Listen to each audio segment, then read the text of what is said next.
Film की शुरुआत होती है मॉस्को शहर के एक होटल को दिखाने से, जहाँ पर एक लड़का ओलेग अपनी नई दोस्त के साथ बातें कर रहा था। अपनी तारीफ करते हुए बता रहा था कि मैं एक आर्मी ऑफिसर हूँ, मेरे पास बहुत पैसा है। ये सुनकर उसकी दोस्त काफी मुतासिर होती है। ये कुछ वक्त और साथ गुजारती है और जल्द शादी करने का फैसला करती है। फिर एक जगह एक प्लेन अभी उड़ान भरता ही है कि तभी अचानक उसका इंजन काम करना बंद कर देता है। सभी लाइट्स बंद हो गई थी, जिसके बाद प्लेन भी सीधा आके जमीन पर गिरता है। यहाँ पता चलता है कि न सिर्फ ये प्लेन बल्कि पूरी दुनिया के हालात अचानक खराब हो गए हैं। बिजली से चलने वाली चीजों ने काम करना बंद कर दिया है। सारी लाइट्स धीरे धीरे करके बंद हो जाती है और पूरी दुनिया ब्लैक आउट हो जाती है। मतलब लाइट ना होने से अंधेरा छा गया। लेकिन पूरी दुनिया में अभी भी कुछ जगह ऐसी थी जहाँ पर बिजली मौजूद थी, जिनमें एक मॉस्को शहर भी था। मॉस्को शहर में टीवी पर चल रही खबरों में बताया जाता है कि हमारा राब्ता पूरी दुनिया से कट गया है। किसी को भी कुछ पता नहीं चल रहा था कि शहर के बाहर के हालात कैसे हैं, और न ही बाहर वालों को पता था कि उनके शहर में अभी बिजली है। ओलेग भी खबर देख रहा था। उसे लगता है कि शायद ये टेररिस्ट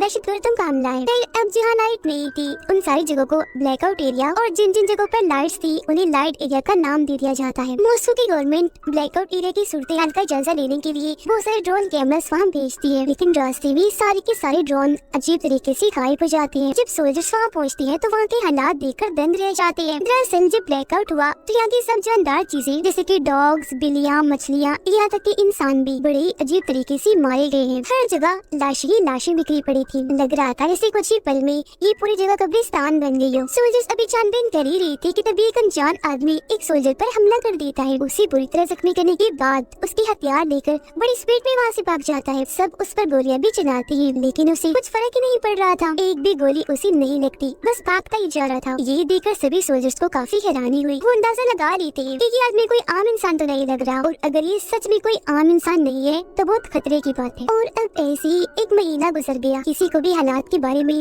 पता नहीं चला कि ऐसा कैसे हुआ। अब हम एक लड़के को देखते हैं जो ओलेग का दोस्त है। वो भी एक सोल्जर था, अपनी बूढ़ी माँ के साथ रहता था। उनकी हालत ठीक नहीं थी, पर जैसे उसे आर्मी का खत मिलता है वापस आने के लिए, दिल पर पत्थर रख के वो मिशन के लिए निकल जाता है। फिर सभी सोल्जर्स को इकट्ठा करके कैप्टन उन्हें बताती है कि ब्लैकआउट एरिया से हमें जो लाशें मिली थी उन सबको लैब में हमने टेस्ट करने के लिए भेजा था। रिपोर्ट के मुताबिक उन सब की मौत एक जहर की वजह से हुई, जो जहर उन्हें दिया नहीं गया था बल्कि उनके जिस्म ने खुद बनाया। ऐसा उन्होंने अपनी मर्जी से भी नहीं किया, बल्कि किसी अजीब चीज ने उनके जिस्मों को ऐसा करने पर मजबूर किया। और अब जैसे ही रात होती है सोल्जर्स की टीम ब्लैकआउट एरिया में जाने के लिए निकलने लगती है। इनमें ओलेग भी शामिल था, जो देखता है कि मेरी नई दोस्त इन्हें जिसके साथ उसकी शादी होने वाली थी वो भी जा रही थी, क्योंकि वो एक डॉक्टर थी। वहाँ पहुंचकर ये लोग आपस में बात कर ही रही थी कि तभी इमरजेंसी अलार्म बजने लगता है। सारे सोल्जर्स जल्दी से अपनी अपनी पोजीशंस के मुताबिक जंगल की तरफ गन पॉइंट करके खड़े हो जाते हैं। कैप्टन उन्हें बताती है कि जंगल में से जानवर तेजी से उनकी तरफ बढ़ रहे हैं। सारे एक ही तरह के जानवर हैं, जिनका साइज काफी बड़ा है। और फिर अगले ही पल वो जानवर सोल्जर्स पर झपट पड़ती है। बुरी तरह हमला कर दिया था।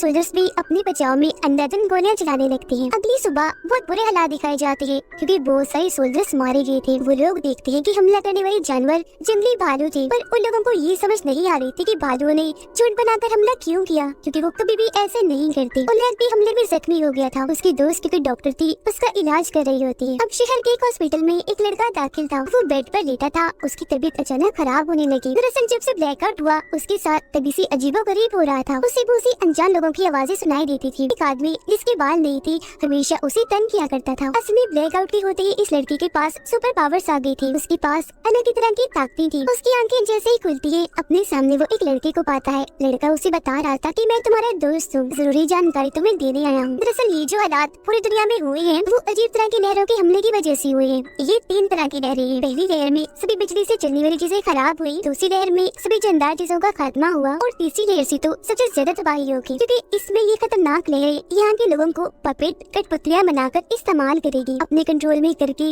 अपने ही लोगों पर हमला करवाएगी, जिसका मतलब था कि ब्लैकआउट एरिया में अभी भी लोग जिंदा बचे थे। अब उस बीमार लड़के को उसकी कुछ समझ नहीं आई, उल्टा वो घबरा गया था। गार्ड को आवाज लगाता है ताकि वो इस लड़के को यहाँ से बाहर निकाले, लेकिन जब गार्ड अंदर आती है तो उन्हें वहाँ कोई भी दिखाई नहीं देता, क्योंकि वो तो अपने दिमाग में ही उससे बात कर रहा था। जिस्मानी तौर पर वो कमरे में मौजूद था ही नहीं। इन सब हालात और अपने कंट्रोल में न होने की वजह से लाइट एरिया के लोग सड़कों पर निकल आते हैं, हर तरफ तोड़फोड़ करके तबाहियां मचा रहे थे। यहाँ तक कि सोल्जर्स पर भी हमला करने लगते हैं, क्योंकि उन्हें लग रहा था कि ये सब गवर्नमेंट की कोई चाल है। उधर आर्मी कैंप में सोल्जर्स के अलग अलग ग्रुप बना दिए जाते हैं। इनमें एक ग्रुप ओलेग का था और एक उसके दोस्त का था। ब्लैकआउट एरिया के हालात बहुत खराब थे, सब कुछ तहस नहस हो गया था। पुल पूरी तरह टूट गया था, क्योंकि प्लेन तबाह होकर पुल पर ही गिरा था। दूसरी बिल्डिंग्स भी तबाह हो गई थी। पहले भेजी गई आर्मी की हेलीकॉप्टर, टैंक्स और गाड़ियाँ खिलौनों की तरह टूट के बिखरी पड़ी थी। ओलेग का दोस्त अपने साथियों के साथ एक टाउन में पहुंचता है। उनके साथ एक रिपोर्टर भी आई थी। सभी टीम्स के सोल्जर्स अपने अपने एरिया की छानबीन कर रहे थे। ऐसे ही कुछ दिन गुजर जाते हैं, पर ना तो उन्हें कोई इंसान दिखता है और ना ही उनकी लाशें। अब पावर्स वाला लड़का जब एक जगह पर बैठा हुआ था, तो तभी उसे मिलने एक आदमी आया जिसका नाम आईडी था। इसने पहले तो अपना मुंह छुपाया हुआ था, पर जैसे ही कपड़ा हटाता है तो उसकी शक्ल काफी अजीब थी, बाकी जिस इंसानों जैसा ही था। वो बताता है कि मैं इंसान नहीं हूँ, बल्कि इंसानों जैसा दिखने वाला एलियन हूँ। तुम्हारी सुपर पावर्स को कोई इस्तेमाल करके पूरी दुनिया में ये सब कुछ कर रहा है और उस इंसान की मैं खोज कर रहा हूँ। और वो आदमी, वो विलन और कोई नहीं बल्कि मेरा भाई है, मेरे ही तरह एलियन है। और जब ब्लैकआउट हुआ था, तुम ब्लैकआउट एरिया और लाइट एरिया के बीच में फंसे हुए थे। यही वजह है कि आज ये ताकतें तुम्हारे पास हैं। लड़का कुछ समझ पाता, इससे पहले ही कैप्टन और उनके सोल्जर्स वहाँ पर आ जाते हैं, आईडी पर गन तान देते हैं। लेकिन चालाक आईडी कैप्टन के सोल्जर्स के दिमाग को अपने कंट्रोल में कर लेता है, जिससे सोल्जर्स को कैप्टन दिखने लग जाता है आईडी, और आईडी दिखने लगा था कैप्टन। मतलब रूप बदल के दिखने लगे थे, जिससे होता ये है कि सारे सोल्जर्स असली वाले कैप्टन पर ही गन तान देते हैं। आईडी कैप्टन को कहता है कि अगर तुम्हारे इंसानों को कोई बचा सकता है तो वो सिर्फ मैं ही हूँ, तो इसीलिए जरा शांत होकर मेरी बात सुन लो जो मैं बताना चाहता हूँ। ये सुनकर कैप्टन उसे इंक्वायरी रूम में ले जाती है। आईडी उसे बताता है जैसे आप लोग अपनी इस प्लेनेट जमीन पर रहती हो, हम भी ऐसे ही अपने प्लेनेट पर रहते हैं। हमारी ये खूबी है, काफी साल गुजर जाने पर भी हम बूढ़े नहीं होते और न ही मरते, जब तक कि कोई हमें मार ना दे। जल्दी हमारे प्लेनेट का सूरज तबाह होने वाला है, इसीलिए अब हमें एक नए प्लेनेट की तलाश है। और क्योंकि तुम्हारे प्लेनेट को चुना गया, इसलिए मुझे और मेरे भाई को यहाँ भेजा गया, ताकि हमारे बाकी लोगों को यहाँ लाने के लिए हम जमीन को अच्छे से तैयार कर दें। सबसे बड़ी बात, जमीन पर सभी पुरानी चीजें जैसे कि पिरामिड जैसी चीजें 2 लाख साल पहले हम एलियंस ने ही बनाई थी। और हाँ, मैं अच्छा हूँ, मेरा भाई बुरा है, वो आप सबको खत्म करना चाहता है, लेकिन मैं नहीं चाहता कि वो ऐसा करे, मैं उसे रोकना चाहता हूँ। अगले 48 घंटों में हमारी काफी बड़ी स्पेसशिप जमीन पर आने वाली है, और उससे पहले मेरा भाई ब्लैकआउट एरिया के इंसानों को पपेट यानी कठपुतली के तौर पर इस्तेमाल करेगा, तो मैं लोगों का खात्मा करने के लिए। यानी उस लड़के ने तीसरी लहर की जो बात बताई थी वो सच थी, और वो लहर आईडी का भाई ही बना रहा था। कैप्टन उसकी सारी बातें सुन तो लेती है, पर उसे यकीन नहीं होता। दूसरी तरफ ओलेग के दोस्त की टीम को अपने एरिया में एक जख्मी बच्चा दिखता है, जो बहुत ही अजीब बर्ताव कर रहा था, गुस्से वाला। ये लोग उसकी मदद करते हैं, सवाल जवाब करने लगते हैं जानकारी लेने के लिए। लेकिन तभी बच्चा एक सोल्जर की गर्दन में चाकू घुसाकर बहुत बुरी तरह उसे मार डालता है, और हद से ज्यादा गुस्से में आकर कंट्रोल से बाहर हो गया था, जो देखकर ना चाहते हुए भी ओलेग के दोस्त को बच्चे को गोली से मारकर उड़ाना ही पड़ता है। ये देखकर रिपोर्टर काफी घबरा गई। अब जैसे ही रात होती है, ब्लैकआउट एरिया के वो सारे पपेट जो आईडी के भाई के इशारों पर नाच रहे थे, सोल्जर्स की सभी टीम्स पर हमला कर देते हैं। सोल्जर्स भी अपने बचाव में उन पर अंधाधुंध गोलियां चलाते हैं। पपेट्स की तरफ से भी लगातार हमला हो रहा था, तो दोनों साइड से एक काफी बड़ी जंग छिड़ जाती है। ओलेग के दोस्त के बहुत सारे लोग मारे गए थे। मदद के लिए वो आर्मी कैंप की तरफ गन चलाता है। उसके अलावा सोल्जर्स के 2 और ग्रुप ने फ्लेयर गन चलाई, जो देखकर आर्मी कैंप वाले बेचारे परेशान हो जाते हैं कि अब हम किसकी मदद को जाएं। इस सारी सूरत हाल के बारे में जैसे कैप्टन को बताया जाता है, उसे यकीन हो जाता है कि आईडी सच बोल रहा है, क्योंकि उसकी बातें सच साबित हो रही थी। कैप्टन के पास और कोई रास्ता नहीं था, तो आईडी की मदद लेने के लिए वो राजी हो जाती है। आईडी कैप्टन को कहता है कि मेरे भाई को ढूंढने के लिए हमें पावर्स वाले लड़के की जरूरत पड़ेगी। मेरे भाई को मारते ही मैं सभी इंसानों के पपेट को कंट्रोल करके रोक दूंगा। फिर कैप्टन आईडी को लेकर आर्मी बेस पर पहुंचती है। उधर अचानक से ओलेग के दोस्त की टीम पर बड़ा हमला हुआ, जिसमें एक एक करके सारे सोल्जर्स मारे जाते हैं। सिर्फ 2 ही लोग बचते हैं, ओलेग का दोस्त और रिपोर्टर। पपेट की तादाद काफी ज्यादा थी, इसीलिए वो बाकियों के पास जाने की कोशिश करते हैं, ताकि साथ मिलकर उनका सामना कर सके। आईडी पावर्स वाले लड़के को ध्यान लगाने का कहता है, मतलब ख्याल देखने में उसकी मदद कर रहा था, ताकि लड़का ये देख सके कि आईडी का भाई कहाँ है। कुछ देर की मेहनत के बाद उसकी लोकेशन पता चली जाती है, जो एक काफी बड़ी बिल्डिंग की छत थी, और वहीं से वो सारे पपेट्स को कंट्रोल करके सब करवा रहा था। वो निकल ही रहे थे कि तभी उन्हें पता चलता है कि पपेट्स ने लाइट एरिया पर भी हमला कर दिया है, जिसका मतलब था कि तीसरी लहर का असर शुरू हो गया है। तो इसीलिए वक्त को बर्बाद ना करते हुए कैप्टन आईडी के साथ वहाँ के लिए निकलने लगी। पावर्स वाला लड़का आईडी को कहता है कि मुझे तुम्हारे भाई ने देख लिया है, वो मुझे मार डालेगा, तो प्लीज मुझे भी अपने साथ ले चलो। आईडी जवाब देता है कि नहीं, तुम इधर बेस में ही महफूज हो, वहाँ तुम्हारी जान को खतरा है, यही रहो। ये कहने के बाद वो कैप्टन के साथ निकल जाता है। वो लोग बेसी अभी थोड़ा दूर आए ही थे कि आईडी के भाई को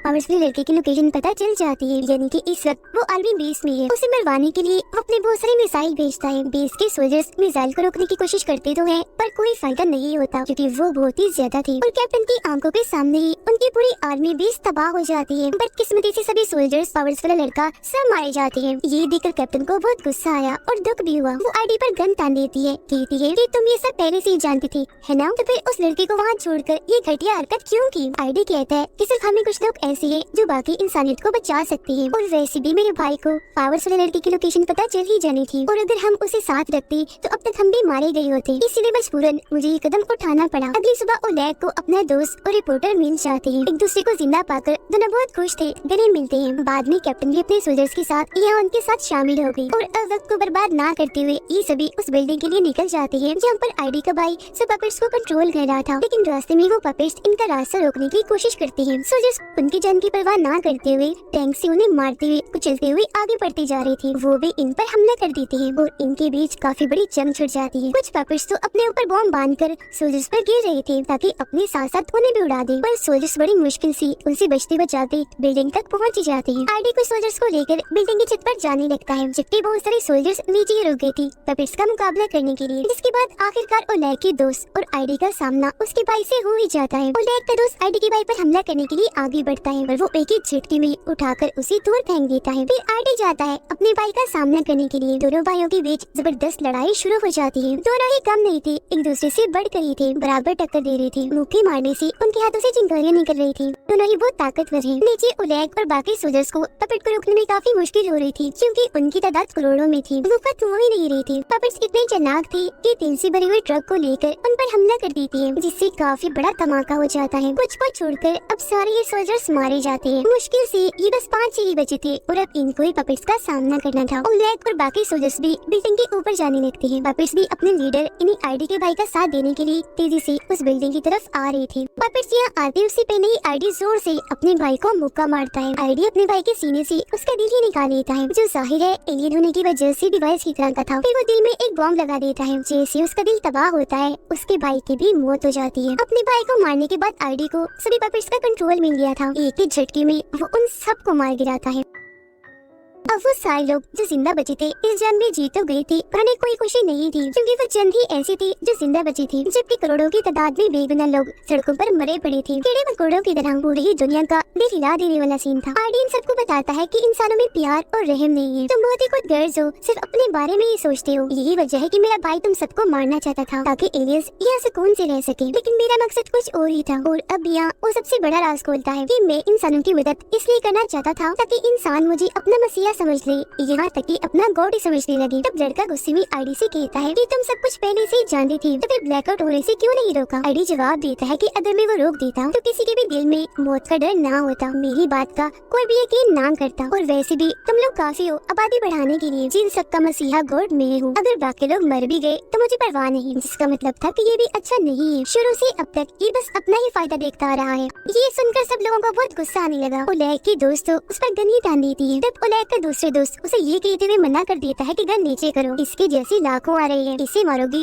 तो उन बाकियों को कैसे रोकोगी? इसका जिंदा रहना बहुत जरूरी है। वो बात कर ही रही थी कि तभी लड़का चाकू से आईडी पर हमला कर देता है, लेकिन आईडी को ये बात पता चल रही थी। उसने लड़की के दिमाग को कंट्रोल नहीं किया, जिससे उसने आईडी की बजाय कैप्टन को चाकू मार दिया और इस तरह से वो भी मारी गई, क्योंकि यहाँ भी उसने अपना रूप बदलने वाला जादू किया था। ओलेग को काफी गुस्सा आ गया। वो आईडी को मारने के लिए जैसे आगे बढ़ता है, उसका दोस्त ऐसा करने से मना कर देता है। दोनों की बहस हो गई, जो बढ़ती बढ़ती लड़ाई तक चली जाती है। ओलेग का दोस्त उसे मार ही देता कि रिपोर्टर गन लेकर ओलेग के दोस्त पर चलाकर उसे जख्मी कर देती है। अब ओलेग का दिमाग खराब करने के लिए आईडी उसके डर के कई रूपों में बढ़ जाता है, पर लड़का जानता था कि आईडी का असली रूप कौन सा है। उसकी असली रूप को लेकर वो बिल्डिंग से कूद जाता है और इस तरह से उसके साथ साथ आईडी की भी मौत हो जाती है। और अब ये 4 लोग ही जिंदा बचे थे जो आने वाले एलियंस का मुकाबला करेंगे। कुछ ही देर में एलियन की स्पेसशिप यहाँ आ जाती है, जो बहुत ही बड़ी थी। शिप का दरवाजा खुलता है पर अंदर से कोई नहीं आता, तो अब ये लोग ही अंदर चली जाती है। अंदर जाने पर इन्हें एलियंस की लाखों चेम्बर्स दिखती है जिनमें सभी एलियंस सो रहे थे और तभी अचानक सभी चेम्बर्स में लाइट जलने लगी और अजीब तरह का लिक्विड हिलने लगता है जिससे एलियंस